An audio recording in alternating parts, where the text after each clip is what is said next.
પૂજ્ય આદર્શ જીવન સ્વામીએ વાત કરી કે સ્વામીએ કેવળ વાતો જ નથી કરી. સ્વામીએ મંદિરોમાં જઈ ભજન ભક્તિ કરી અને કેવળ સંવાદિતા નથી કરી. Pramukh Swami empowered each one of us. દરેકને પોતે પોતાના ધણી બને. He taught us how to become the master of our own destiny. આજે જ આદર્શ જીવન સ્વામીએ આપણને કહ્યું કે મહત્વની વાત મહત્વની રહેવી જોઈએ. બધા સાંભળે છે ને એને સમજે છે ને? હા કે ના? જો આપણે સાંભળ્યું અને સમજ્યા પણ સ્વીકાર્યું? It's $1 million question. કોઈ વસ્તુ આપણે સાંભળીએ સમજીએ પણ સ્વીકારતા નથી હોતા. કેટલી વાર ઘરમાં આપણને પ્રશ્ન હોય ને તમને ખબર જ છે કે તમારો વાંક છે પણ સ્વીકારીએ છે?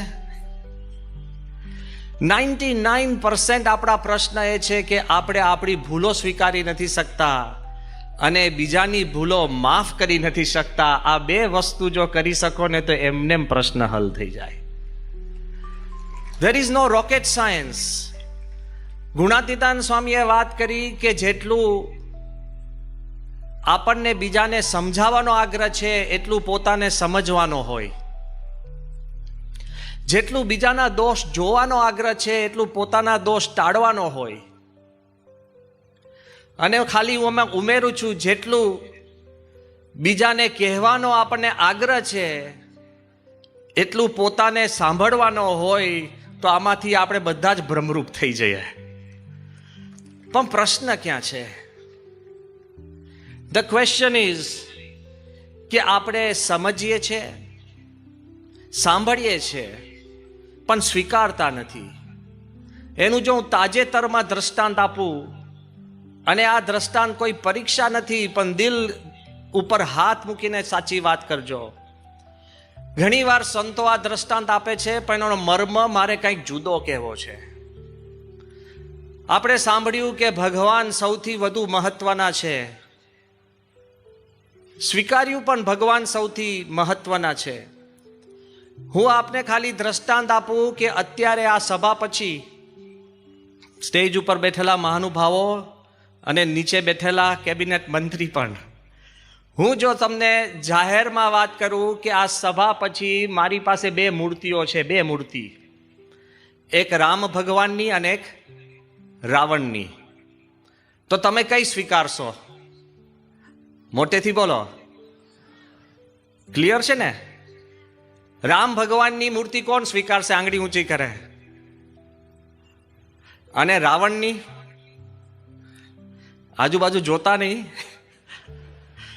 રામ ભગવાનની મૂર્તિ આપણે કોઈ શંકા વગર સ્વીકારશું. કેમ? તો તમે મને કહેશો કે સ્વામી કે રામ તો અવતારી પુરુષ ભગવાન હતા, મર્યાદા પુરુષોત્તમ હતા, એમના આધારે તો જીવન જીવાય છે, એમની કથાઓ થાય છે, અને અમારા માટે ઈષ્ટદેવ છે, પૂજનીય છે. એમની વાણી અને પ્રસંગોના આધારે જીવનો ગૂંથાય છે. રામ સિવાય કોઈ ઉદ્ધાર નથી. રાવણ તો કોઈ રાખે? અસુર, હિંસક, મૂલ્યહીન. રામ પાસે બધું જ છે તો આપણે રામ જ રાખીએ ને. પણ પછી જે જાહેરાતની અંદર પેટા જાહેરાત થાય કે રામ ભગવાનની મૂર્તિ છે એ લાકડાની છે, કાસ્ટની, અને રાવણની 24 કેરેટ સોનાની છે, તો કઈ લેશો? જો બધા હસવા માંડ્યા ખરા. આપણે હાથ ઊંચા નથી કરાવવા. તરત જ તમે મારી પાસે આવીને મને સમજાવશો કે સ્વામી હવે બિચારા રાવણને કોઈ રાખતું નથી, એકલો અતુલો. પણ હું રાવણ લઈને હું તો એને પીગાડીને રામ, સીતા, લક્ષ્મણ 3 બનાવવાનો છું. મારે રાવણની જરૂર નથી પણ સોનાની જરૂર છે. જો આપણે મૂલ્યની વાત કરીએ છીએ પણ જ્યાં લોભ અડે છે ને, જ્યાં સ્વાર્થ અડે છે ને, ત્યારે આપણા મૂલ્ય ખસી જાય છે. બધા જ તમને નેતાઓ, બધા ધર્મ પુરુષો આપણને વાત કરશે કે મૂલ્યની જરૂર છે, મૂલ્યવાન જીવન બનાવો. અત્યારે શિક્ષણની અંદર પણ મૂલ્યની જરૂર છે, ઘરની અંદર પણ મૂલ્યની જરૂર છે, દવાખાનાની અંદર પણ મૂલ્યવાન ડોક્ટરની જરૂર છે. ખોટા ટેસ્ટ કરાવીને એક જણ ડોક્ટર પાસે ગયા અને ડોક્ટરને કીધું કે તમે દવા આપો છો એની કોઈ સાઈડ ઇફેક્ટ? એ કે છે ને. કઈ? એ કે ગરીબી. એટલા બધા ખર્ચા કે દવા આપીને સારો થાય પણ પછી ડેટની અંદર ડૂબી જાય. હકીકતની અંદર હું વાત કરું છું કે બધી જ જગ્યાએ આપણને મૂલ્યની વાત બધા કરવામાં આવશે, પણ જ્યાં સુધી આપણા દિલની અંદર સ્વાર્થ છે ત્યાં સુધી આ કથા પણ તમને નિસ્વાર્થપણે સમજાશે નહીં. ઓનલી જ્યારે આપણે આ વાત નિસ્વાર્થપણે સમજીશું ને ત્યારે આપણા જીવનની અંદર ચેન્જ આવશે. 3 પ્રકારના શ્રોતા હોય છે અને પ્રમુખ સ્વામી મહારાજ આને જુદા સ્વરૂપમાં વાત કરતા, પણ હું વૈજ્ઞાનિક ઢબે આપને વાત કરું છું કે આપણે 3 પ્રકારના શ્રોતા હોય છે. આપણે નક્કી કરવાનું કે આપણે કોણ છે. થોડા સમય પહેલા જર્મનીના એક બહુ જ મોટા ઝૂ કીપરની મેં વાત સાંભળી હતી. કાર્લસ્ટન નોટ એનું નામ. આખી જિંદગી એને પ્રાઇમેટ્સ કહેતા કે જુદા જુદા વાનરોને સાચવવા માટે એને આખી મહેનત કરી હતી. એ સાચવતા એને અભ્યાસ કર્યો. બહુ શાંતિથી સાંભળજો, કારણ કે આપણે લાગુ પાડવાનું છે. સાંભળતા એને સંભાળતા એને અભ્યાસ કર્યો અને અભ્યાસ કર્યા પછી એને એક વિધાન આપ્યું છે કે કોઈ પણ ઝૂ હોય એ ઝૂની અંદર પાંજરાઓમાં જુદા જુદા વાનરો. તો પહેલા પ્રકારનો વાનર છે ગોરિલા. આપણે જોયા હશે કે ગોરિલા એટલે એકદમ બહુ વાળવાળા હોય, હેવી હોય, એકદમ મજબૂત હોય અને તમે એને અડતા પણ અડાય જ નહીં. તે કે ગોરિલા એટલે કેવા? તો એની બુદ્ધિમત્તાની વાત કરે છે, બુદ્ધિ કક્ષાની વાત કરે છે કે એક પાંજરું હોય, એની અંદર એક ગોરિલા હોય, એમાં તમે જો સ્ક્રૂ ડ્રાઈવર નાખો, if you throw in a screwdriver into a cage of a gorilla, જો તમે સ્ક્રૂ ડ્રાઈવર નાખો અને ગોરિલાને વાગે તો 7 દિવસ 10 દિવસ સુધી તો ગોરિલાને ખબર જ નથી કે એને કાંઈ વાગ્યું અને ફરિયાદ કરે. એને સ્ક્રૂ ડ્રાઈવર છે કે નહીં એને ભાન જ ન પડે. એને પોતાની જેમ જીવતો હોય એમ પાંજરામાં જીવ્યા કરે.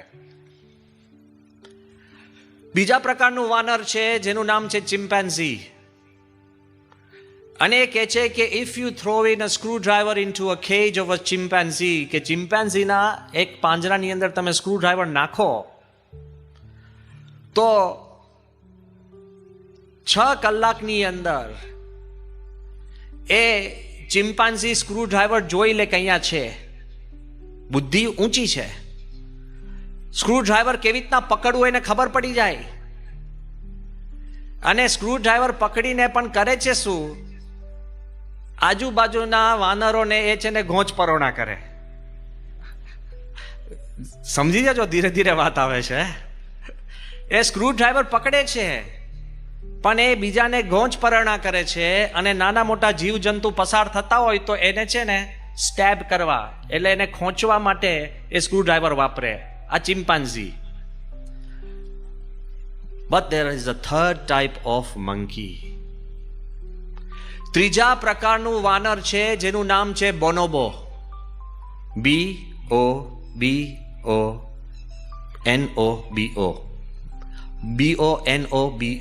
બોનોબો મંકી. એ કોંગો બેઝિનની અંદર આવે છે. એટલી બધી એની બુદ્ધિમત્તા છે, કક્ષા છે. ચાલવાની રીત પણ અમુક રીતે મનુષ્ય રીત છે. આંખો જોવાની આંખ ઘણીવાર એની ભીની થાય. બોનોબો પ્રકારનું જે મંકી છે એ જો પાંજરામાં હોય, હવે શાંતિથી સાંભળજો, એનું ભાષાંતર કરું છું. અ ગોરિલા 7-8 દિવસ સુધી ખબર જ નથી પડતી કાંઈક અથડાયું. ચિમ્પાન્ઝી અથડાય છે, પકડે છે, પણ બીજાને ખોંચે છે. બોનોબો એક પ્રકારનું મંકી છે કે if you throw in a screw driver, into the cage of a bonobo. Within 1 hour, it would have learned how to hold it, figured out how to use it, found the screws of the cage, unlocked the cage, and would be standing out. ભાષાંતર કરું છું કે બોનોબો એક જ કલાકની અંદર એ screwdriver પકડતા શીખશે. Screwdriver શેની માટે વપરાય છે શોધી કાઢશે, સ્ક્રૂ શોધી કાઢશે, અને જે પાંજરાના સ્ક્રૂ ખોલીને 1 કલાકની અંદર એ પાંજરાની બહારે ઊભો હશે. 3 પ્રકારના શ્રોતા છે, સમજી ગયા ને? ઘણાને આટલા બધા કથા વાર્તાના શબ્દો અથડાશે પણ જિંદગી પર ખ્યાલ નહીં આવે કે કાંઈક અથડાયું. નક્કી કરજો તમે કોણ છે, બીજાની આપણે આંગળી ચિંતા નહીં. બીજા પ્રકારના છે કે જ્ઞાન લેશે પણ બીજાને વાપરશે કે આને લાગુ પડે છે, આ ક્રોધ કરે છે, આને અહમ છે. નેવર હિમ. પણ ત્રીજા પ્રકારના પણ શ્રોતા છે કે આ સભા પૂરી થાય એ પહેલા એ જ્ઞાન લઈ પોતાના જીવનના કમાડ ખોલીને પોતે સ્વતંત્ર બની શકે છે, એવી તાકાત આ જ્ઞાનમાં છે. વી મસ્ટ અન્ડરસ્ટેન્ડ કે આપણે નક્કી કરવાનું છે. કોઈ કહે એટલે તમે માનશો એમાં અસર નહીં થાય. When you accept and when you change તો અસર થશે. પ્રમુખ સ્વામી મહારાજ જુદી રીતે આ દ્રષ્ટાંત આપતા, અને આ દ્રષ્ટાંત એટલા માટે અગત્યનું છે કે આપણે દર વખતે વાતો થાય ને વિશ્વ બદલવાની વાતો થાય, પણ વિશ્વ બદલી શકીએ એમ છીએ આપણે, પણ શરૂઆત ક્યાંથી થાય છે? એકવાર એક પિતા અને પુત્ર રૂમમાં બેઠા હતા. પિતાને કંઈક વાંચવું હતું અને પુત્ર છે ને ઘણીવાર નાના બાળકો હોય એ બહુ જ હાઈપર એક્ટિવ હોય, પૂછપૂછ કરે, કંઈક લઈ આવે, દેખાડે, આ કરી આપો, આ કરી આપો. એટલે પેલાને અનડિસ્ટર્બ સમય જ મળતો નહોતો વાંચવાનો. એટલે પિતાએ નક્કી કર્યું કે આ મારો દીકરો બહુ હતપત છે, એને 1 કલાક, 2 કલાક, 3 કલાક માટે બિઝી કરવા માટે હું કંઈક એને ધંધે લગાડું. એટલે જે પોતે મેગેઝિન વાંચતા હતા એ મેગેઝિનની અંદર એક પાના ઉપર આખા વિશ્વનો નકશો હતો. એટલે પિતાએ એ છોકરાને વિશ્વનો નકશો પોતાના મેગેઝિનમાંથી ફાડી છોકરાને આપ્યો અને કીધું કે હું તને 10 મિનિટ આપું છું, તો આ બધા વિશ્વના જે નકશો છે, દેશ ક્યાં છે, તું બરાબર નક્કી કરી લે, અભ્યાસ કરી લે ને યાદ રાખ. 10 મિનિટ પછી પેલો છોકરો પાછો આવ્યો એટલે પિતા પછી હસવા લાગ્યા કે હવે એને ધંધે લગાડવું. એટલે નકશાના છે ને 20-25 ટુકડા કર્યા અને પછી કીધું કે હવે તું નિરાતે આખો નકશો ભેગો કરી આ થાય પછી મારી પાસે આવ. ઓફકોર્સ આવું જીક્સો પઝલ બનાવે અને નકશો અત્યારે હું તમને આપું ને, આપણે 5-15 દેશો ખબર હોય પણ નાના નાના લક્ઝમબર્ગ ક્યાં છે, આ ક્યાં છે, આઇસલેન્ડ ક્યાં છે, ક્યાં ખબર હોય, ઊંધા છતાં થઈ જાય. એટલે ધંધે લાગે અને એની પાસે કોઈ રેફરન્સ નહીં. પણ પિતાના મહા આશ્ચર્ય વચ્ચે છોકરો ખાલી 5-7 મિનિટમાં નકશો આખો ચોંટાડીને લાવ્યો. અમેઝડ. પિતા એકદમ આશ્ચર્યમાં પડી ગયા. એને કીધું કે ભાઈ આ તને તે કર્યું કે કોઈને કર્યું? કોઈની પાસે કે આપણે પહેલું જ પૂછે ને, તમારો છોકરો ઘણીવાર બહુ સારા માર્ક્સ લાવે તો તમને આઘાત લાગે, ઘણીવાર લાગે છે આપણને કે હારું એ જ હશે, આ કેમનું છે, શક્ય છે?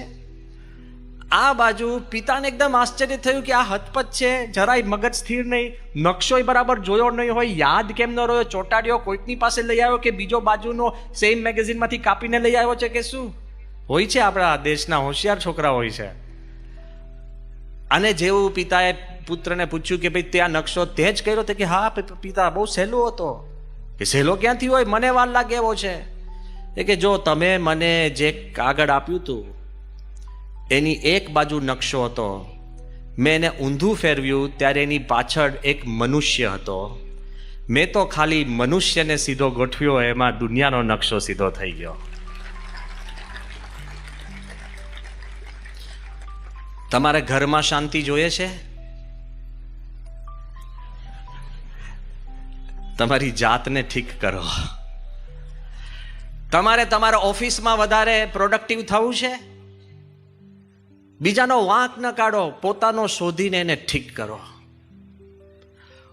હું આપને કહું છું, તમે તમારા મિત્ર જોડે સંબંધ સુધારવા છે, change your self and the world will change. દુનિયા બદલવા કરતા પહેલા ફર્સ્ટ ચેન્જ યોર સેલ્ફ. અને જ્યારે તમે આ સભાની અંદર પ્રમુખ સ્વામીએ જે ચમત્કાર કર્યો છે, કયો ચમત્કાર ખબર છે? વાત સાચી છે કે પ્રમુખ સ્વામીના વેણે ચમત્કાર થતા, પ્રમુખ સ્વામી આશીર્વાદ આપતા, એનાથી સવાયું થતું. બીમાર હોય એ સાજા થયા છે, સંપૂર્ણ ગરીબ હોય એ ધનવાન થયા છે. અને અત્યારે મારે કહેતા વાંધો નથી કે દર વખતે જ્યારે ગુજરાતનું ઇલેક્શન આવે ત્યારે આપણા તે વખતના ચીફ મિનિસ્ટર નરેન્દ્રભાઈ મોદી સ્વામીની પેન હોય પ્રસાદીની, એનાથી જ ફોર્મ ભરતા. પણ મહા આશ્ચર્ય વચ્ચે કે એકવાર સાહેબે કીધું કે મારે ફોર્મ ભરવાનું છે તો પ્રમુખ સ્વામીની પ્રસાદીની પેન મોકલજો, અને સારંગપુરથી હું નીકળ્યો હતો. અને તે વખતે સ્વામીએ 2 પેન આપી, અને સ્વામી મને કહે કે આ ગુજરાતની અને આ દિલ્હીની મહિનાઓ પહેલા આપેલી, અને જુઓ અત્યારે ભારતને સ્વર્ગ બનાવવા બેઠા છીએ. વાત મારે એ કરવી છે કે સ્વામીશ્રીએ સહજતાથી પણ આશીર્વાદ આપ્યા હોય, એના સાક્ષી આપણે છે. પણ મોટામાં મોટો ચમત્કાર પ્રમુખ સ્વામીએ જે કર્યો હોય એ દરેક વ્યક્તિના જીવન પરિવર્તન કર્યા છે. There is no greater miracle than this. આ સભામાંથી તમારે કંઈક પ્રાપ્ત કરવું હોય તો આપની જાતને મુક્ત કરી દો. એ પછી થોડું વ્યસન હોય, I don't want to ask, you should know. કુટેવ હોય, કોઈને કહેવાની જરૂર નથી, તમે તો જાણો છો ને. સ્વભાવ હોય, નાની નાની વાતમાં ચીડિયાપણું. 2 દિવસ પહેલા એક બાળક મારી પાસે આવ્યો અને મને કહે કે સ્વામી મને તમે મદદ કરો. મેં કીધું શું કરવું? નાનકડો તો પીરસતો તો. એ કે સ્વામી તમે કંઈક કહી શકશો? મેં કહ્યું કે કેમ? એ કે તમે 50% કામ કરી શકશો. લે, મેં કહ્યું હું 50% કામ કર્યું તો મારી પાસે આવ્યો કેમ? એ કે મારા પપ્પા ને મમ્મી મને બહુ મારે છે, તમે 50% સુધારી દો તોય હું બચી જઈશ.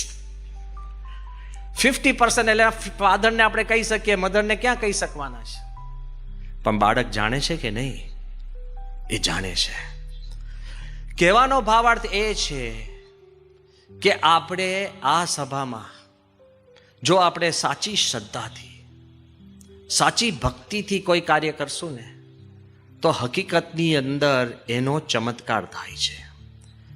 જ્યારે અત્યારે આપણે દેશના 75 વર્ષ સ્વતંત્રતાના ઉજવવા ભેગા થઈએ છીએ, ત્યારે આપણે એક વિચાર પણ ભેગો કરવો જોઈએ ને રાખવો જોઈએ કે જેમ આગળ મેં વાત કરી કે આપણે ભગવાનને મહત્વના માનીએ છીએ, પણ જ્યાં સુધી આપણા અંતરમાંથી લોભ અને સ્વાર્થ જતો નથી ત્યારે મહત્વપણું મહત્વ રહેતું નથી.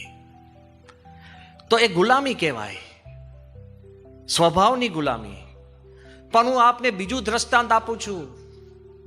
જે ભારતીય નથી, ભારતમાં જન્મેલા નહોતા, જેને આપણી ભાષા પણ આવડતી નહોતી, પણ ભક્તિ કઈ રીતે કરી છે એ સમજવા જેવું છે. આજથી વર્ષો પહેલાની આ વાત છે. પહેલું વિશ્વ યુદ્ધ શરૂ થયું અને એ વિશ્વ યુદ્ધની અંદર રોનાલ્ડ નિક્સન કરીને એક યુવાન બ્રિટિશ માણસ, પોતે કેમ્બ્રિજ યુનિવર્સિટીમાં અંગ્રેજી ભણાવે એવો પ્રોફેસર, અને એ યુદ્ધ વખતે પોતે RAF કહેતા કે ફાઇટર પાયલટની અંદર જોડાયો. અને 1914 થી લઈ 1918 સુધી પહેલું વિશ્વ યુદ્ધ ચાલ્યું. બ્રિટન તરફથી રોયલ એરફોર્સની અંદર એક પાયલટ તરીકે, એરફોર્સના પાયલટ તરીકે એ પોતે સ્ક્વોડ્રન લીડર બન્યો. બુદ્ધિશાળી, આવડતવાળો, બાહોશ. અને તે વખતે એકદમ સાયરન વાગ્યું એટલે એ લોકોનો નિયમ હતો કે સ્ક્વોડ્રન લીડર એટલે ખબર પડી ને, પ્લેનોનો જે સમૂહ હોય એનો જે લીડર હોય એને સ્ક્વોડ્રન લીડર કહે. તો જેમ જહાજો હોય એને ફ્લીટ કહે, એમ પ્લેનનો સમુદાય હોય એને સ્ક્વોડ્રન કહે. તો આ રોનાલ્ડ નિક્સન એ પોતે પ્લેનમાં બેઠો, એની પાછળ બીજા 25-30 બીજા પાયલોટો જુદા જુદા પ્લેનની અંદર. જે એનો મુખ્ય લીડર હોય એ જે રીતે પ્લેન ઉડાડે એ રીતે બીજાએ ઉડાડવાના. એને પ્લેન ઊંચું લીધું. યાદ રહે, યુદ્ધની અંદર પીછે હટ કોઈ કરે ને એટલે કોર્ટ માર્શલ થાય. તમને અમે વેપન્સ આપીને યુદ્ધમાં મોકલીએ ને, પણ તમને લાગે કે હારું બહુ ગભરાટ લાગે છે, એમ કે પાછા વળો એટલે તમારા જ સોલ્જર્સ તમને પતાવી દે. કારણ કે એક ગભરું એ બીજા 500 ને ગભરાટ ઊભો કરે. ખ્યાલ આવ્યો ને? એક જ આપણે તો એકદમ તરત જ થઈ જાય. આ વાત જે હતી એટલે એ લોકોએ જ્યારે પ્લેન ઉડાડવાની શરૂઆત કરી, ઉપર જર્મન પ્લેન્સ બધા આવતા હતા અને આ બાજુ આ લોકોનો પ્લેન જ્યારે ઉપર ઉડવાની શરૂઆત કરી, અચાનક રોનાલ્ડ નિક્સનનું પ્લેન જમણી બાજુ આમ વળી ગયું. આમ જવાની બદલે શું થયું? જમણી બાજુ વળ્યું અને વળીને સીધું પાછું નીચે ઉતરી ગયું. જેવું નીચે ઉતર્યું ને એટલે બધા જ પ્લેન વાળા એના જે બધા હતા એ બધાએ પાછું વાળીને નીચે ઉતારી દીધા પ્લેન. જેવું નીચે ઉતારી દીધું એટલે એને લાગ્યું કે મરી ગયો, કે મેં પીછે હટ કરી, મારી પાછળ બીજા 35 પ્લેનોએ પીછે હટ કરી, એટલે હવે તો મારા ઉપર કાયદાકીય પ્રક્રિયા લેવાશે અને મને કોર્ટ માર્શલ કરશે. ગભરાતા ગભરાતા પોતાના પ્લેનમાંથી જ્યારે બારે ઉતરે છે તે વખતે આખા એરફોર્સના માણસો બધા એને તાલીઓના ગડગડાટથી વધાવે છે. એટલે આને આશ્ચર્ય થયું કે ભાઈ આ મેં ખોટું કર્યું અને મને તાળીઓ આટલો બધો વધાવે છે, આ શા માટે? એટલે બધા એને કહેવા લાગે કે તે બહુ બુદ્ધિ વાપરી, તારી સૂઝ અદ્ભુત કહેવાય.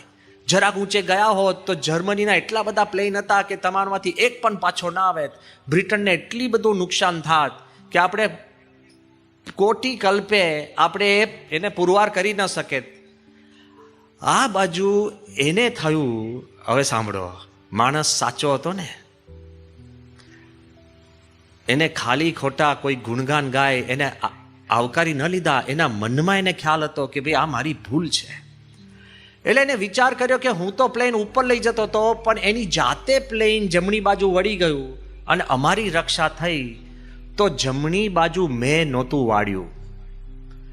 જાતે વળ્યું તો એ વાડનાર કોણ? સમજ્યા? એના મનમાં થયું કે એની જાતે પ્લેન વળ્યું અને આટલા બધાના જાન બચી, મેં નહોતું વાળ્યું તો કોઈક એક દૈવી શક્તિ છે એનાથી આ વળ્યું, મારે એ દૈવી શક્તિ શોધવી છે.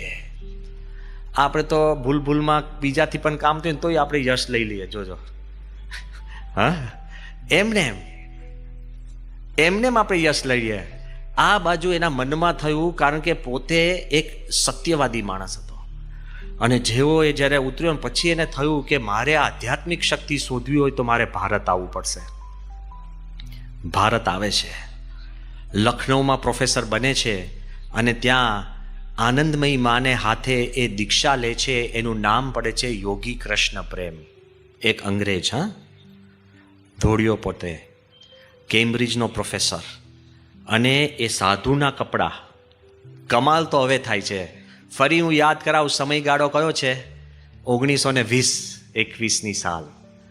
ત્યારે ભારતમાં રાજ્ય કોણ કરતું હતું? ઇંગ્લેન્ડ. ઇંગ્લેન્ડનું જેનું સામ્રાજ્ય આખી દુનિયામાં હોય અને ભારત ઉપર જેની એકદમ હકુમત ચાલતી હોય. સાલ 1920ની સાલની વાત કરું છું. યોગી કૃષ્ણ પ્રેમ ભારતની એક ટ્રેનમાં બેઠા હતા.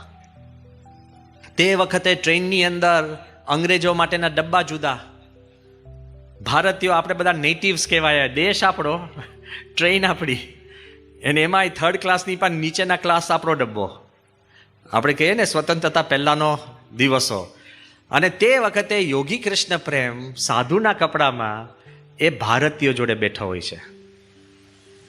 યાદ રહે કે એક ડબ્બો 3rd ક્લાસથી પણ નીચે, એમાં બધા ભારતીયો, બધા મજૂરોની જોડે આ યોગી કૃષ્ણ પ્રેમ એક અંગ્રેજ માણસ ત્યાં બેઠા હતા.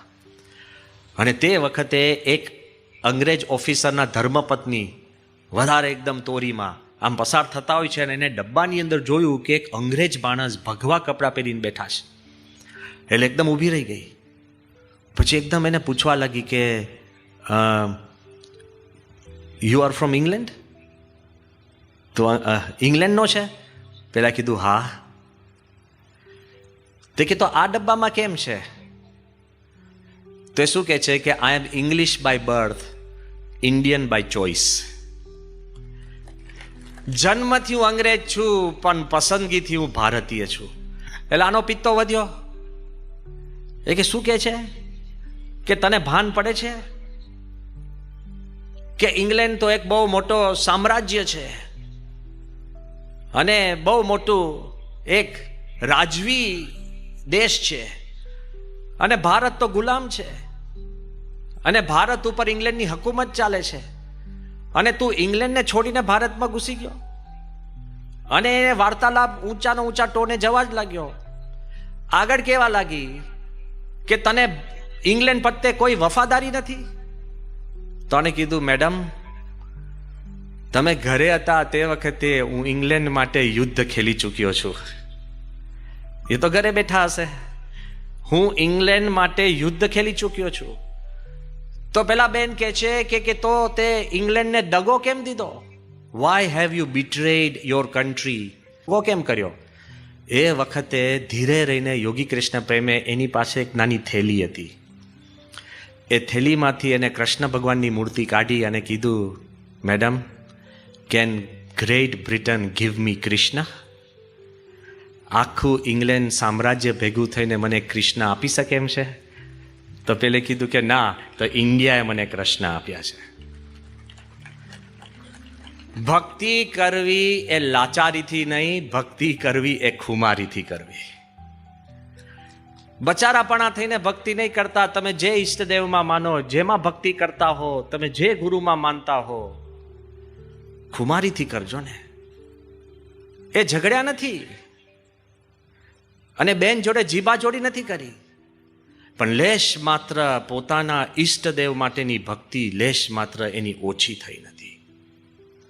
પ્રમુખ સ્વામી મહારાજે આપણને એ જ શીખ્યું છે કે ભગવાનને પ્રધાન રાખો. તો હમણાં જ આપણે વિડીયોમાં જોયું, નાનમ નાની જગા હોય, નાનમ નાની ક્રિયા હોય, કેવળ ભગવાન જ આગળ, ભગવાન જ બધું કરે છે. લેશ માત્ર પોતાની વાત હતી જ નહીં. હું અત્યારે જ આપને વાત કરું, ભગવતચરણ સ્વામી છેલ્લે મને યાદ આવ્યું, વર્ષો પહેલા મહુધામાં મૂર્તિ પ્રતિષ્ઠાનો ઉત્સવ હતો. મહુધા અને મહુધાની અંદર બાપાનો એક નાનો ઉતારો હતો. પહેલા કોઈકને મેળે, કાંતિભાઈના ઘરે, મને નામ નથી યાદ પણ એમને યાદ છે કારણ કે એ હાજર હતા. અને ત્યાં આગળ મેળા ઉપર પ્રમુખ સ્વામી મહારાજ શાંતિથી પત્ર લેખન કરતા હતા અને બાપાની મોજડી કાઢેલી બાજુમાં બેઠી હતી. ધર્મચંદ સ્વામી બાજુમાં બેઠા હતા અને પછી ભગવતચરણ સ્વામી આવ્યા અને હું પણ બાપા પાસે ત્યાં ગયો. સંતો કીર્તન ભક્તિ કરતા હતા અને તે વખતે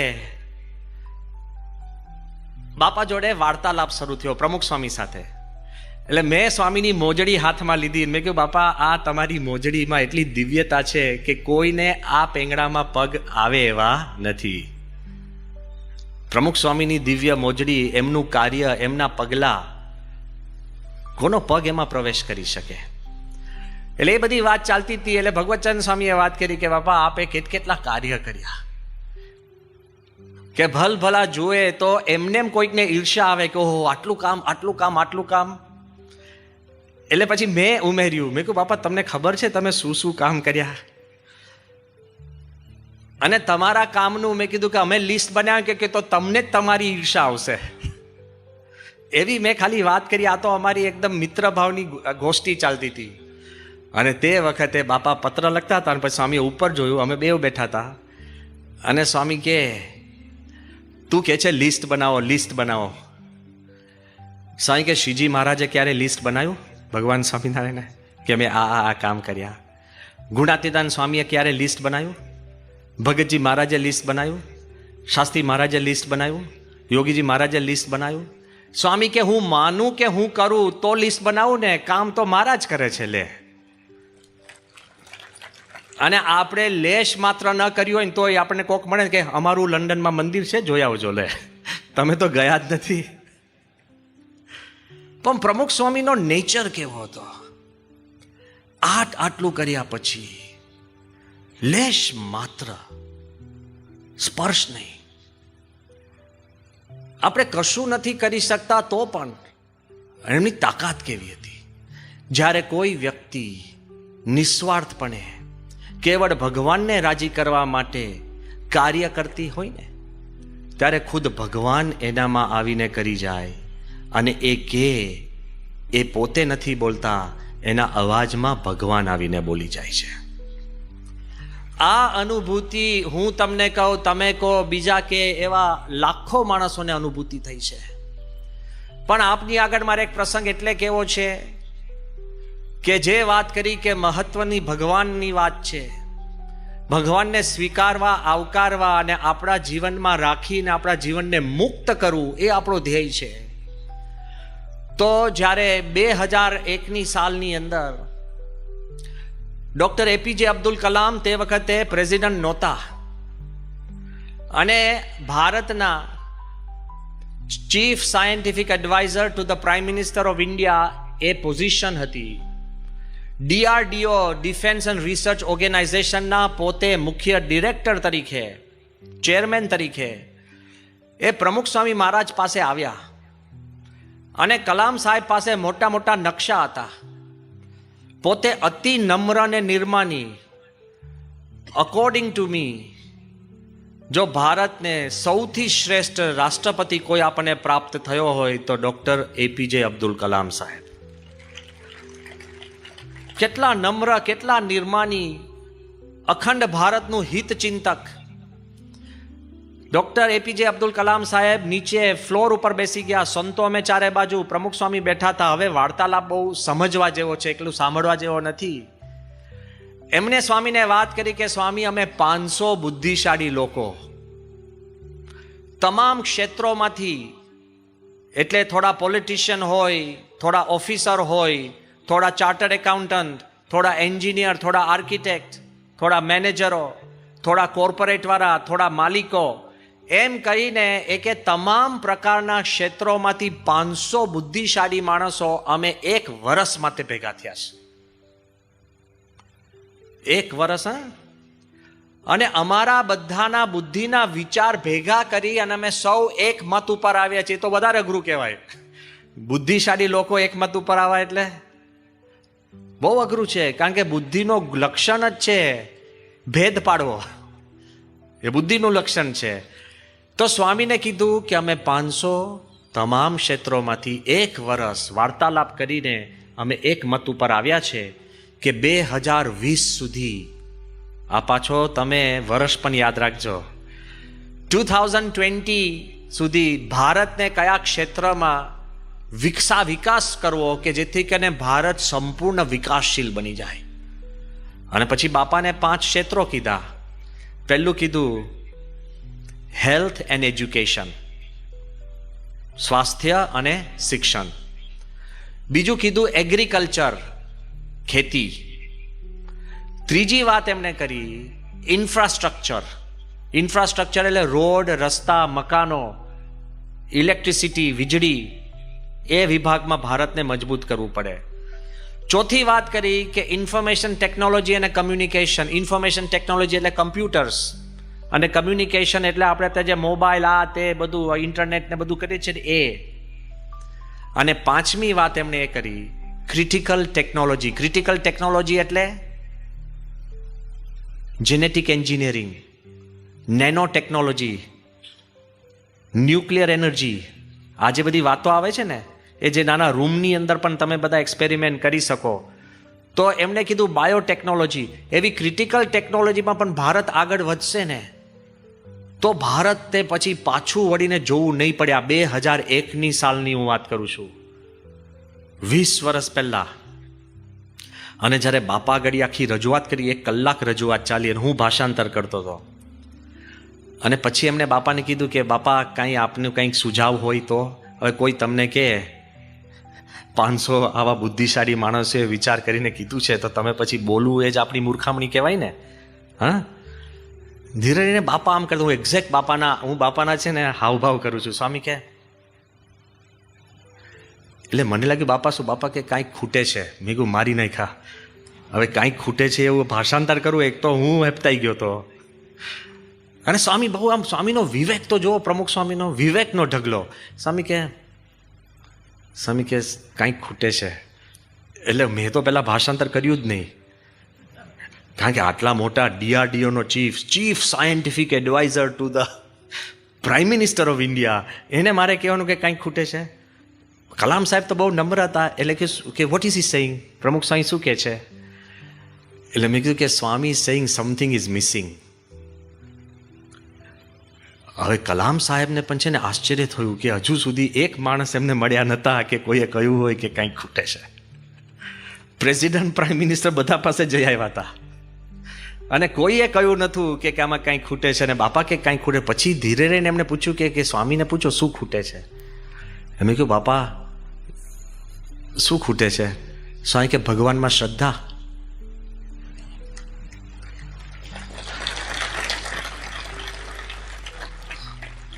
હવે કોઈ વૈજ્ઞાનિકને આવું કહેવાનું યાર, એને કે આપણે કે મોહ માથાનો મેળ ખાય છે? વૈજ્ઞાનિકને વૈજ્ઞાનિક ભાષામાં કહેવું પડે ને. પણ મેં તો ભાષાંતર કર્યું કે પ્રમુખ સ્વામી ઇઝ સેઇંગ કે add a sixth faith in God. તરત જ કલામ સાહેબે સ્વીકાર્યું નથી. વૈજ્ઞાનિક, પ્રામાણિક, બુદ્ધિશાળી. એટલે એમને શંકાથી બાપા સામે જોયું અને શંકાથી સ્વામી સામે જોયું. એટલે પછી સ્વામીએ એના પછીના વાર્તાલાપમાં સ્વામીએ જે ભાવાર્થ સમજાયો, હું એમ કહું છું. સ્વામી કે સાહેબ, કોઈ પણ દેશનો વિકાસ, અહીંયા બધા સાંભળી લેજો, બધા બેઠા છે, કોઈ પણ દેશનો જે વિકાસ છે ને એ કેવળ રોડ, રસ્તા, GDP, બિલ્ડિંગો કે તમને વીજળી મળે એનાથી નથી થતો. દેશ એટલે આ વિકાસ છે, પણ દેશનું મૂલ્યાંકન, રોડ, રસ્તા એ બધું જરૂરી છે, પણ મૂલ્યાંકન શેનાથી થાય છે? By the character and calibre of the people of that country. દેશનું મૂલ્યાંકન નાગરિકની ગુણવત્તાથી થાય છે. સારામાં સારા સાધન સુવિધા હોય પણ નાગરિકો જ ચોર હોય તો વિચારજો. નહીં, આપણે કહીએ છીએ ને ઘણી વાર સંતો કે કોઈક મૂર્તિઓ શોધવા ગયો અને બહુ જ સારો મૂર્તિઓ, પહેલાં પૂછપૂછ કરે કે ભાઈ તારે કંઈ વ્યસન છે કે ના, ભણે છે કે બહુ જ સારું, કમાય છે કે કરોડો, અને બધું પૂછપૂછ કરે કે આટલો બધો સાયો, ડાયો, ડમરો, આવો કોઈ છોકરો મળે અત્યારે આ યુગની અંદર? કાંઈક તો ભૂલે કે તારી એક તો ખોટ હોય ને, કે શું કે જૂઠું બોલવાની. સાફ થઈ ગયું ને? બધું જ હશે, બધું જ હશે, પણ જો નાગરિકનું નૈતિક સ્તર અને આધ્યાત્મિક સ્તર નહીં હોય તો સ્વામીએ એમને વાતમાં વાત કરી કે જ્યારે આધ્યાત્મિક અને નૈતિક મૂલ્યો ઊંચા આવે ત્યારે જ દેશનો પૂરેપૂરો વિકાસ થાય છે. આધ્યાત્મિક અને નૈતિક મૂલ્યો એ ભગવાનમાં શ્રદ્ધાથી જ થાય છે, સિવાય થતા નથી. આ આપણા મનની અંદર સ્પષ્ટ હોવું જોઈએ. દીકરા દીકરીને સારામાં સારી સ્કૂલમાં ભણાવો, કંઈ ખોટ નથી, કરવી જ જોઈએ. પરદેશ પણ મોકલો, પણ સ્પિરિચ્યુઅલ વેક્સિનેશન આપીને મોકલજો. BAPS નું વેક્સિનેશન આપજો તો દુનિયાના ખૂણે પ્રશ્ન નહીં થાય. સેન્ડ ધેમ એનીવેર, પણ યુ હેવ ટુ, તમે એને આધ્યાત્મિક અને નૈતિક મૂલ્યો આપવા જ પડે છે. જો આધ્યાત્મિક અને નૈતિક મૂલ્યો નહીં હોય તો વિકાસ જરૂરી વિકાસ છે, પણ ખરા અર્થની અંદર દેશનો વિકાસ થતો નથી. આ જ્યારે બધી વાત કલામ સાહેબે, જ્યારે સ્વામી જ્યારે વાત કરીને કલામ સાહેબના દિલમાં બેઠી, પણ ક્યારે બેઠી ખબર છે? અનુભૂતિથી બેસે છે, બુદ્ધિથી નહીં. જ્યારે કલામ સાહેબ પ્રમુખ સ્વામીની પાસે બેઠા હતા કલાક, અને પછી જ્યારે ઊભા થયા અને જમાડતા હતા સંતો, ત્યારે કલામ સાહેબે એક વાત કરી, હું આપની આગળ શેર કરું છું. ફર્સ્ટ એક્સપિરિયન્સ એ કે હું નાનો હતો ત્યારે સંત થિરુવલ્લુવરનું એક વાક્ય મેં વાંચ્યું હતું. એ વાક્ય શું હતું કે if you have pain and it is deep inside you and it refuses to go away for weeks, months and decades, when you are sitting next to a spiritual cosmic energy, the pain will disappear in seconds. એ કે સંત થિરુવલ્લુવરનું એક વાક્ય હતું કે તમને દુઃખ હોય અને તમને એ દુઃખ બહુ ઊંડું હોય, અહીંયા બેઠેલા તમામને નાના મોટા એવા દુઃખ હશે, જે દુઃખ તમે બીજાને કહી નથી શકતા અને કહેવા પણ નથી. કદાચ તમે 2 માર્ક માટે મેડિસિનમાં જતા રહી ગયા હોય, કદાચ તમે 5 માર્ક માટે ફેલ થયા હોય, કદાચ તમે ધંધો કર્યો હોય, તમારો મિત્ર જ તમને દગો કરી ગયો હોય, કદાચ તમારા માતા કે પિતા એ કદાચ સ્વર્ગસ્થ થયા હોય ને તમે એની છેલ્લી ઈચ્છા પૂરી ન કરી શક્યા હોય, કોકને નાના મોટા એવા ઊંડા દુઃખ હોય, તો એવું તમને દુઃખ હોય અને એ અઠવાડિયા સુધી, મહિના સુધી, દાયકાઓ સુધી જાય જ નહીં, પણ તમે વૈશ્વિક શક્તિના જો ચરણ અગાડી બેઠા હો તો એ દુઃખ તમને પડવારમાં જતું રહે છે. કલામ સાહેબે કીધું કે મને દાયકાઓ સુધી એક દુઃખ મારા દિલમાંથી જતું નહોતું. આજે પ્રમુખ સ્વામીની જોડે હું બેઠો, વાત બીજી કરતો હતો, પણ પેલું દુઃખ જતું રહ્યું. કીધા વગર કામ થાય, બોલ્યા વગર તમે સમજી જાઓ. પ્રમુખ સ્વામીનો ચમત્કાર કેવો હતો કે સ્વામી શ્રી જે કાંઈ વાક્ય કહેતા અને સાહજિક કહેતા એ પણ સત્ય ઠરતું.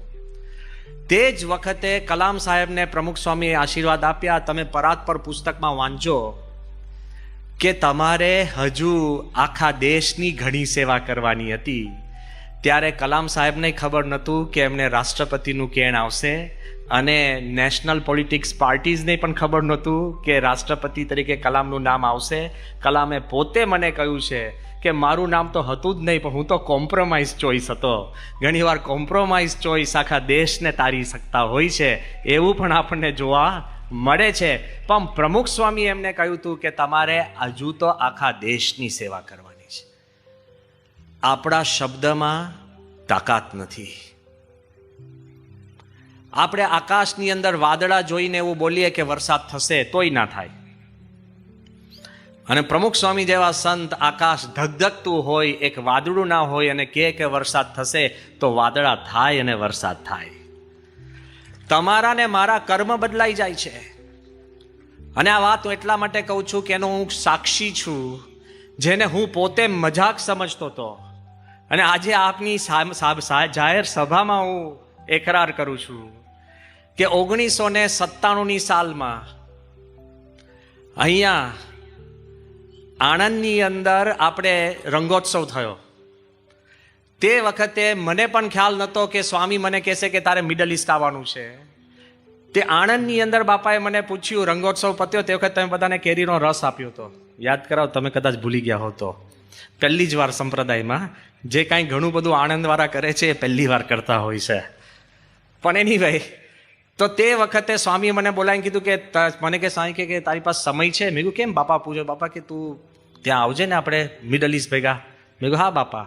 એટલે હું તો વગેરે વગેરેમાં ગયો છું, જેમ આજે પણ સભામાં વગેરે વગેરેમાં આવ્યો છું. પણ તે વખતે વગેરે વગેરેમાં મેં ગયા. અને તે વખતે 1997ની સાલમાં તમે જો દુબઈ ગયા હોય, એક પણ ઊંચું મકાન નહીં, ખાલી ટ્રેડ સેન્ટર, બધા જ નાના નાના મકાનો. કાયદા કાનૂન એટલા સ્ટ્રિક્ટ કે સાધુના કપડામાં તમે બહારે જાહેરમાં ફરી ન શકો. દરેક દેશના કાયદા કાનૂનને આપણે માન આપવું પડે. એ સાચા છે કે ખોટા છે આપણે ટિપ્પણી કરવાની જરૂર નથી, પણ એ પ્રમાણે કાયદા કાનૂન હતા. આબુધાબીની અંદર તો સાધુ તરીકે અમારે જવું કે નહીં એ જ શંકા ચાલતી હતી. અને રોજ અમે મજાક કરીએ કે બાપા આપણે આબુધાબી જવું છે. બાપા કે હરિભક્તો બધા કે બાપા જવું છે જવું છે જવું છે, તોય બધા પ્રશ્ન હતા. શક્ય નહોતું તે વખતે કાયદા કાનૂન પ્રમાણે.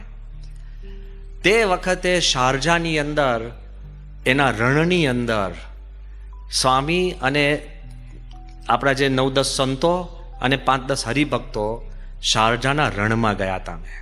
આનો હું સાક્ષી છું એટલે કહું છું. અને ત્યાં બેઠા હતા અને એટલી બધી આપણે રેતીની ડમરી શરૂ થઈ, સ્ટેન્ડ સ્ટોર્મ શરૂ થયો કે અમારા બધાએ માથું ઓઢી અને નીચું મોઢું કરી, અને તમે આમ બોલવા જાઓ ને મોઢામાં રેતી આવી જાય, આંખ ખોલાય ની, આંખો બંધ. અને સ્વામીએ પછી સીધી આરતી શરૂ કરી, મારી નાખ્યા ને. જેટલી આરતી બોલો એક એક કડીમાં અંદર તમારે રેતી જતી રહે અંદર. એટલે બધા માથું આમ કરીને આરતી, જય સદગુરુ સ્વામી, એમ ધીરે ધીરે આરતી ગાતા હતા એકદમ. પછી બાપાએ પાછું ભજન શરૂ કર્યું, આજે મારે ઓરડે લે. કોઈ ગાય ના ગાય એ પરિસ્થિતિ એકદમ. પછી બાપાએ છે ને ધૂન શરૂ કરી. ધૂન કરતા કરતા સ્વામી એવું બોલ્યા, સ્વામી કે બંને દેશો નજીક આવે. 1997ની સાલની આ વાત કરું છું. બંને દેશો નજીક આવે, ભારત અને યુએઈ. સ્વામી કે તમામ દેશો નજીક આવે, ધર્મો નજીક આવે. સ્વામી કે સંસ્કૃતિ નજીક આવે. અને પછી ધીરે રહીને સ્વામી એવું બોલ્યા કે આબુધાબીમાં મંદિર થાય. અમે તો તે વખતે હસી પડ્યા છે, પણ હું વાત કરું ભગવાનનું કરું એ કે તે વખતે માઇક જ મારા હાથમાં હતું ને મેં આ શબ્દ રેકોર્ડ કર્યા છે. કોઈ કલ્પી ના શકે. અને એનો ઇતિહાસ 2 મિનિટમાં વાત કરું કે એ તો થઈ ગયું. પછી 2001માં ગયા, પછી ગયા, જુદી જુદી વાત કરીએ. 2013ની અંદર કોઈને કલ્પના જ નહીં કે મંદિર થાય, થઈ શકે કે ના થાય. પણ જ્યારે રાજાને આપણે પત્ર લખ્યો, એવું બની શકે કે તમે પત્ર લખો ને પત્રની અંદર કોઈ હા પાડે? આપણે તો અહીંયા કેટલી ભલામણ કરવી પડે પત્ર જોડે. આ બાજુ રાજાને ખાલી પત્ર લખ્યો અને બાપાએ કીધું તું, બાપા કે આપણે સાચી વાત લખજો. અને આપણે તે વખતે લખ્યું કે અમને મંદિર માટે કંઈક જગા મળે એમ છે. અને ભગવાને પ્રવેશ કર્યો. તે વખતે એમણે લખ્યું કે મંદિર માટે જગા મળશે આબુધાબીમાં. પણ ત્યાં પૂરું થતું નથી. વાત થાય પણ એ વાત સત્ય ઠરે તો જોગાનું જોગ આપણા ચીફ મિનિસ્ટર, પ્રાઇમ મિનિસ્ટર બન્યા. અને એમની પ્રથમ યુએઈની મુલાકાતે એમણે ફોન કર્યો કે બાપાના વખતમાં એવી વાત ચાલતી હતી કે આબુધાબીમાં મંદિર થાય. મેં કીધું હા સાહેબ. અને તે વખતે બાહોશપણે હિંમતથી અને મિત્ર ભાવે જ્યારે રાજાને વાત કરી, તે વખતે 2015ની સાલમાં પાક્કું થયું કે આબુધાબીમાં મંદિર માટે જગા મળશે. જગા તો મળવાની વાત છે, પણ મંદિર કેવું કરવું? તો રાજાઓને આપણે કીધું કે અમે શિખરવાળું મંદિર કરીએ કે શિખર વગરનું, કારણ કે આપણે હરિમંદિર પણ કરી શકીએ છીએ. આપણે તો ભગવાન બેસે અગત્યનું છે. પણ જુઓ, જ્યારે ભગવાનનો સંકલ્પ હોય, પ્રમુખ સ્વામી મહારાજના આશીર્વાદ હોય, ત્યારે કલ્પના કરતાં વધારે કાર્ય થાય, માંગ્યા કરતાં વધુ મળે, અને તમે ધારો કરતાં એના કરતાં વધારે તમે ધન્ય બનો. ત્યારે આપણને ખબર પડે કે આમાં ભગવાનનું કેન છે, આપણી કોઈ આમાં હેસિયત કે લાયકાત નથી. શરૂઆતમાં 2.5 એકર જગ્યા હિઝ હાઇનેસ શેખ મોહમ્મદ બિન ઝાયદ અલ નહયાને આપણને આપી. 2.5 એકર હજુ આપણે માંગી નથી. એના બદલે એમને કીધું કે ના ના ના, તમારું કામ બહુ ઊંચું છે, જુદું છે. 5 એકર. અને 5 એકર પછી અત્યારે શેખ ઝાયદ એનો મુખ્ય રોડ કહીએ, એના ઉપર 13.5 એકર જગ્યા આપણને BAPS હિન્દુ મંદિર માટે ભેટમાં આપી. એ હજુ પૂરતું ન હોય, પણ તમારે ત્યાં લાખો માણસો દર્શનાર્થી આવશે. હજુ તો મંદિર બન્યું નથી. એના માટે બીજી 13.5 એકર એટલે કુલ 27 એકર જો કોઈ ભેટમાં અને ફ્રી સેવામાં આપે તો આ પ્રથમ રાજ્ય અને પ્રથમ દેશ એવો હશે તો પ્રમુખ સ્વામી મહારાજના સંકલ્પે. ત્યાં પૂરું નથી થતું. કામ સારું ચાલે છે, બધા જ રાજી થાય છે. પ્રમુખ સ્વામીના સંકલ્પનું બળ જુઓ. એ જ 97ની સાલમાં પ્રથમવાર હું આ બારે વાત કરું છું. એ જ 97ની સાલમાં શારજા અને દુબઈથી બાપા જ્યારે બહારેન ગયા પ્રમુખ સ્વામી, ત્યારે બહારેનના રાજા એ બીજો દેશ છે. જેમ ગુજરાત ને મહારાષ્ટ્ર એવું નથી, દેશ બદલાઈ ગયો હવે, યુએઈ અને બહારેન. તો બહારેનના રાજા શેખ ઈસાએ પ્રમુખ સ્વામીને પોતાના મહેલમાં પધરામણી કરાવી. પહેલા હિન્દુ ધર્મના સાધુ કોઈ રાજાના મહેલમાં ઠાકોરજી લઈને પધરામણી કરી હોય તો પ્રમુખ સ્વામી મહારાજે પધરામણી તો કરી, પણ રાજાને શું સૂઝ્યું? રાજાએ પ્રમુખ સ્વામીને કીધું કે તમે ક્યાં રહો છો? અરે સ્વામી એકદમ હસવા માંડ્યા. સંતને કોઈ ઘર ના હોય, અને સંતને કોઈ દેશ નહીં, દરેક દેશમાં ફરે, દરેક શહેરમાં ફરે, દરેક ગામમાં ફરે, દરેક ઘરમાં ફરે. પ્રમુખ સ્વામી મહારાજે આટલા બધા મંદિરો કર્યા. કોઈ પણ તમે મંદિરમાં જજો, કદાચ 100 એકરમાં 50 એકરમાં પોતાની રૂમ 15 બાય 15 ફૂટની જશે. લેશ માત્ર પોતાની માટે કાંઈ નહીં. એટલે રાજાએ જ્યારે પૂછ્યું કે તમે ક્યાં રહો છો અને તમારું ઘર ક્યાં છે, એટલે પ્રમુખ સ્વામીએ જે ભાષાંતર કર્યું એટલે પાપા બોલ્યાનું મેં ભાષાંતર કર્યું કે Swamiji doesn't stay in any one place, there is no country, no city, no village, he doesn't have a home. હવે કોઈ મુસલમાન રાજાને આવું સૂઝે, દિલથી એને કીધું, well then make Bahrain your home. તમે અમારો દેશ એ તમારું ઘર બનાવો. હવે તે વખતે અમે બધા આશ્ચર્યમાં પડી ગયા કે મેક બહરેન યોર હોમ એવું કહે છે. ફરી બાપાએ ઉમેર્યું કે સાધુને ઘર ન હોય પણ ભગવાનનું ઘર એ અમારું ઘર. તો પેલા કીધું તો ભગવાનનું ઘર બનાવો. એટલે શું થાય? મંદિર. એ વખતે 97ની સાલમાં આ વાર્તાલાપ ખાનગીમાં થયો છે. આ વાર્તાલાપ અમે કોઈને જાહેરમાં કર્યો નથી. હું પહેલી વાર જાહેરમાં કહું છું, પણ ખાનગીમાં થયેલો વાર્તાલાપ. હવે એની તાકાત જોજો. પ્રમુખ સ્વામી મહારાજનું એક કેણ એક વેણ, ખાનગીમાં થયેલો વાર્તાલાપ. હમણાં જ બે મહિના પહેલા આપણા પ્રાઇમ મિનિસ્ટરે એક ટ્વીટ બહાર પાડ્યું હતું કે બહરાઈનના પ્રાઇમ મિનિસ્ટરનો આભાર માનું છું કારણ કે એને સ્વામિનારાયણ મંદિર માટે જગા આપી. 10 દિવસ પહેલા હું બહરાઈનમાં જતો અને જ્યારે રાજાને મળ્યા આપણે, ત્યારે એમને શું વાત કરી મને ખબર છે? મને કે સ્વામી કે તમારા દાદા, એટલે પ્રમુખ સ્વામી, એ મારા દાદાને મળ્યા હતા. મારા દાદાએ તમારા દાદાને જે વેણ આપ્યું હતું એ આજે હું પૂરું કરું છું ને તમે લેવા આવ્યા છો. સ્વપ્નમાં પણ પ્રમુખ સ્વામીએ કોઈને કેણ કહ્યું હોય કે વેણ આપ્યું હોય ને, એ પણ સત્ય થાય છે. કેમ? લેશ માત્ર આ પૃથ્વી ઉપર એ પોતાનું કંઈ કરવા આવ્યા નહોતા, અન્યનું જ. બીજાના સુખમાં પોતાનું સુખ, બીજાના ઉત્કર્ષમાં પોતાનો ઉત્કર્ષ, બીજાના ભલામાં પોતાનું ભલું. આ વાક્ય કેવળ પ્રમુખ સ્વામી બોલ્યા નથી, એના જીવનના અંતનો આ સાર છે. ભગવાન ભજવા એટલે શું? તમે બેઠા છો અને બાજુવાળાને કંઈક તકલીફ છે તો પગ થોડો ખસેડીને એને કમ્ફર્ટ આપો, એ ભગવાન ભજ્યા જ કહેવાય. ઘરમાં તમે ગયા અને મોડા પડો અને કદાચ તમને 2 વેણ કે અને તે વખત સહન કરી લેવું, એ પણ ભગવાન ભજ્યા કહેવાય. કદાચ કોઈ ખોટો માણસ હોય એની નિંદા ન કરવી, એ પણ ભગવાન ભજ્યા કહેવાય. અને મહંત સ્વામીએ તો એક અદ્ભુત દ્રષ્ટાંત આપી દીધું કે અત્યારે જેટલા અહીંયા આગળ બેઠા છે એ બધા એક જ સ્વપ્ન લઈને જાય, એક જ સ્વપ્ન કે મારે આ અઠવાડિયા સુધી કોઈની સામે બોલવું નથી, મારે અઠવાડિયા સુધી કોઈનું બુરું ઈચ્છવું નથી. એક અઠવાડિયા માટે જે મને દુઃખ છે બીજાને મારે ક્ષમા આપવી છે, મેં નક્કી કર્યું છે એ પ્રમાણે મારે ભજન કરવું છે. તો એક અઠવાડિયામાં તમે જોજો તમારું કુટુંબ અને તમારી આજુબાજુનો માહોલ સ્વર્ગ બની જશે. એ તમારે નક્કી કરવાનું છે. પ્રમુખ સ્વામી મહારાજે જે આપણને વાત કરી, તો આ વાતની અંદર આપણે થોડોક વિશ્વાસ રાખશું ને, તો ભલે આમાંથી કેટલાએ પ્રમુખ સ્વામીના દર્શન કર્યા છે તો એને તમે સ્મૃતિ કરજો. કેટલાએ દર્શન નથી કર્યા પણ કોઈકે વાતો સાંભળી છે તો એની પણ તમે સ્મૃતિ કરજો. કોઈએ દર્શને નથી કર્યા ને વાતોય નથી સાંભળી અને કોઈ પ્રમુખ સ્વામીને મળ્યા જ નથી, પણ શું કોઈ વ્યક્તિને મળવું તો જ એના ગુણ પ્રાપ્ત થાય છે?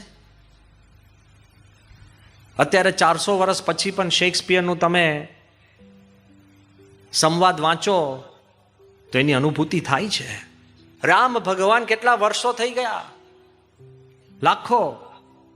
કૃષ્ણ ભગવાન હજારો વર્ષ થઈ ગયા. પણ તમે ગીતાનો અભ્યાસ કરો કે રામાયણનો અભ્યાસ કરો અને એના ચરિત્રનું ગાન કરો અને ચરિત્ર સાંભળો તો તમને રામ અને કૃષ્ણની અનુભૂતિ નથી થતી?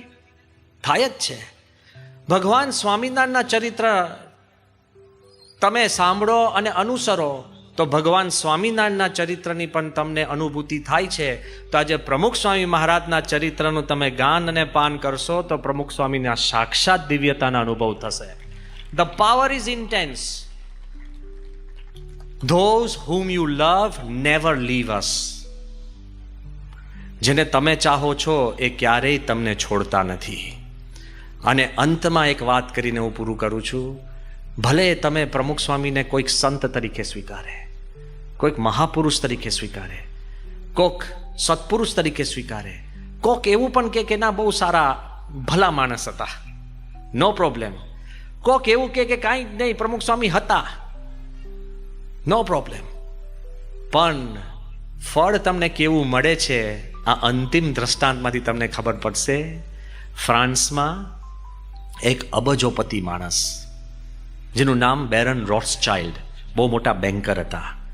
આ બેરન રોથસ્ચાઇલ્ડની બેંક કેવી, લોકોને તો પૈસા ધીરે, પણ આખાના આખા દેશને પૈસા ધીરતા હતા. કોઈ આખો દેશ દેવાડામાં જાય ને તો એને ઊભો કરવા માટે આ બેરન રોથસ્ચાઇલ્ડ બેંક એટલી પાવરફુલ. એના લીધે ફ્રાન્સમાં એને છે ને બેરન પદવી આપી, રાજવી કુટુંબમાં એને ગણવા લાગ્યા. રાજવી કુટુંબમાં અબજોપતિ માણસ રાજાશાહી રીતે જીવન જીવે, મોટો મહેલ, રાજઠાટ. પછી કહીએ ને આપણે રાજા વાજાને, હું પૂરું નહીં બોલું, તમારે સમજી લેવાનું. હા, તો એને શોખ, એના ઘરની અંદર જુદા જુદા પેઇન્ટિંગ્સ બનાવ્યા હતા. એટલે પોતે ઘોડા પર બેઠો હોય એવું પેઇન્ટિંગ હોય, પછી પોતે ખેતી કરતો એવું પેઇન્ટિંગ હોય, પોતે યુદ્ધ લડતો એવું પેઇન્ટિંગ હોય, પોતે કંઈક દુકાન ચલાવતો એવું પેઇન્ટિંગ હોય, પોતે આર્ટિસ્ટ છે એવું પેઇન્ટિંગ વાળાના કપડાં પહેરીને કોકે એનું પેઇન્ટિંગ કર્યું હોય. પણ એક પેઇન્ટિંગ એના ત્યાં નહોતું. જોજો હવે, કે પોતે ભિખારી હોય ને એવું પેઇન્ટિંગ નહોતું. લે હવે આવા શોખ કોને જાગે ભાઈ સાહેબ? આપણે તો સ્વપ્નમાં પણ એવો વિચાર નહીં. પણ રાજા એ કે બધા પ્રકારના મારા પેઇન્ટિંગ છે, પણ હું ભિખારી હોય એવું પેઇન્ટિંગ નથી. એટલે જે મોટો આર્ટિસ્ટ હશે ને કે જેનું પેઇન્ટિંગ, હવે ફાટલા બાટલા કપડાં તો પહેરો, પણ ભિખારી હોય એટલે પછી ખાધા વગર, એને મોઢામાં ગાલ ગળી જવા જોઈએ, આંખો બારે લબડી જવી જોઈએ, ચામડી કરચલી થઈ જવી જોઈએ, ને આમ ખરેખર ભૂખ્યો હોવો જોઈએ. હા, મોઢામાંથી થોડીક લાડ લબડતી હોય ને એ ટાઈપનું આખું. તો પેલું કે એના માટે તો તમારે 2-3 અઠવાડિયા છે ને ભૂખ ભોગવવી પડશે, મારી નાખ્યા.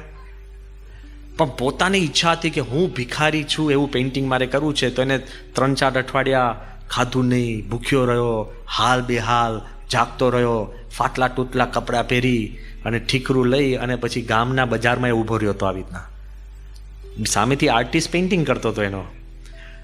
પણ એવો અસલ ભિખારી લાગે ને, કારણ કે 3 અઠવાડિયામાં તો ટીપાઈ ગયો હતો. એટલે એકદમ આમ ભિખારીની જેમ ઊભો હતો અને પેલો આર્ટિસ્ટ પેઇન્ટિંગ કરતો. એમાં એક છે ને વટે માર્ગું પાસરબાઈ પસાર થતો હતો ને એને એટલું બધું દિલ ધ્રવી ગયું ને, ખરા ભિખારી આવો, કેટલા દિવસથી એને ખાધું નથી. એને છે ને 1 ફ્રેન્ક નાખ્યો, એને ખિસ્સામાંથી પેલાના ઠીકરામાં 1 ફ્રેન્ક નાખ્યો. એટલે આના માટે તો અપમાન થઈ ગયું ને. અબજો પતિને કોઈક 1 રૂપિયો આપે તો વધારે દુઃખ થયું, ભિખારી કરતા વધારે ભિખારી થઈ ગયો એ. એટલે એને છે ને પોતાનું માન ગવાયું. પણ જે એક્ટિંગ કરતો તો એમાં બદલી તો ન શકે, એટલે પોઝ તો પકડી રાખ્યો. પણ એના માણસને કીધું, સેક્રેટરીને, કે આ ક્યાં જાય છે ને તું જોઈ લે, કે આ ક્યાં જાય છે તું જોઈ લે. અને પછી પેઇન્ટિંગ તો પતી ગયું. અને 1 મહિના પછી પેલા માણસને ત્યાં લાખ ફ્રેન્કનો જથ્થો લઈને, પૈસા લઈને પેલો માણસ પહોંચ્યો. પેલો કે ભાઈ આ પૈસા શેના છે મારા? એ કે આ તારા પૈસા નથી, તારા કમાણીના પૈસા છે. પેલો કે કેમ? એ કે તને યાદ છે કે તે 1 મહિના પહેલાં કોઈક એક ભિખારીને તે 1 ફ્રેન્ક 1 રૂપિયો નાખ્યો હતો? એ કે હા, બિચારાની હાલત હતી ભયંકર. અને તો બીજે દિવસ જોઈને એવું મને લાગ્યું, બહુ દુઃખી થઈ ગયો. અને કે મારી તો આ રીત છે, કોઈ પણ એક ભિખારીને હું જોઉં તો કંઈક રૂપિયા મૂકું છું. એ કે પણ મારે તને કહેવું છે કે ભિખારી નહોતા, પણ બેરન રોથસ્ચાઇલ્ડ હતા. ભલે તે એને ભિખારી માનીને તે 1 રૂપિયો આપ્યો હોય, પણ એ હતા તો બેરન રોથસ્ચાઇલ્ડ. એટલે તને વળતરની અંદર સામે લાખ ગણું આપે છે. ભલે તમે પ્રમુખ સ્વામીને કેવળ સંત જોઈને તમે માનો, પણ એમાં રહેનાર તો ભગવાન હતા. એટલે ભગવાનનું તમને સુખ પ્રાપ્ત થશે. એ જ આજના દિવસે આપણે પ્રાર્થના કરીએ.